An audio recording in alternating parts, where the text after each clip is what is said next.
Shalom, salam sejahtera untuk kita semua.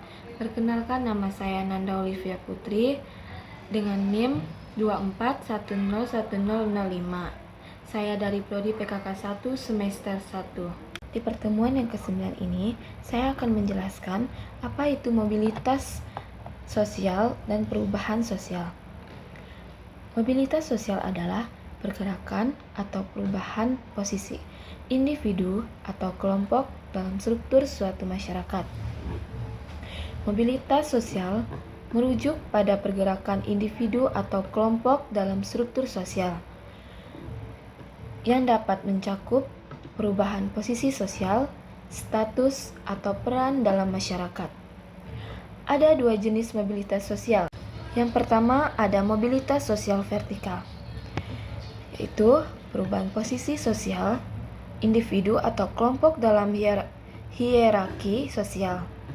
Ini bisa berupa mobilitas ke atas, peningkatan status sosial atau ekonomi.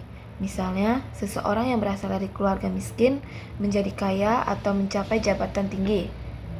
Mobilitas ke bawah, penurunan status sosial atau ekonomi, seperti seseorang yang sebelumnya berada dalam posisi tinggi, kehilangan pekerjaan, dan terjun ke lapisan sosial yang lebih rendah.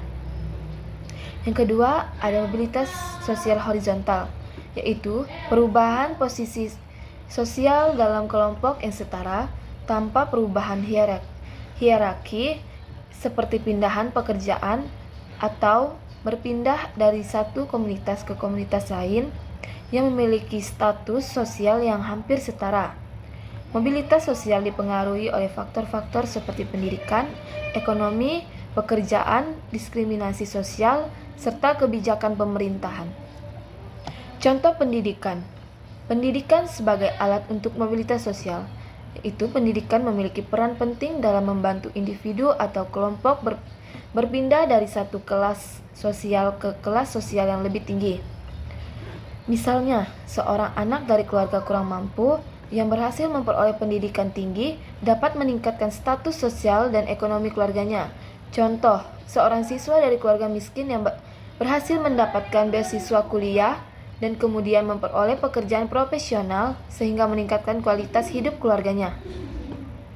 Contoh ekonomi, kenaikan harga bahan pokok seperti beras atau minyak goreng dapat terjadi akibat berbagai faktor seperti cuaca buruk, peningkatan biaya produksi, atau permintaan yang tinggi. Misalnya, jika terjadi gagal panen akibat bencana alam, pasokan beras akan berkurang sementara permintaan tetap tinggi. Akibatnya, harga beras di pasar akan naik. Kenaikan harga ini dapat berdampak langsung pada daya beli masyarakat, terutama bagi keluarga berpenghasilan rendah yang menghabiskan proporsi besar dari pendapatan mereka untuk kebutuhan dasar. Hal ini juga bisa memicu inflasi yang mempengaruhi perekonomian secara keseluruhan dan memicu penyesuaian kebijakan oleh pemerintah untuk stabilisasi harga. Contoh pekerjaan. Seorang guru adalah profesional yang mengajar dan mendidik siswa di berbagai tingkat pendidikan, mulai dari taman kanak-kanak hingga sekolah menengah. Tugas utama guru yang menyusun rencana pelajaran, mengajar berbagai mata pelajaran, menilai kemajuan siswa, dan memberikan umpan balik, membimbing siswa dalam pengembangan keterampilan sosial dan emosional. Contoh diskriminasi sosial. Diskriminasi gender terjadi ketika seseorang diperlakukan tidak adil berdasarkan jenis kelamin mereka. Misalnya, dalam dunia kerja, seorang wanita mungkin tidak mendapatkan promosi yang sama dengan rekan pria yang memiliki kualifikasi dan pengalaman yang setara. Contoh kebijakan pemerintah. Program Kartu Pekerja adalah kebijakan pemerintah Indonesia yang memberikan pelatihan dan insentif bagi pencari kerja.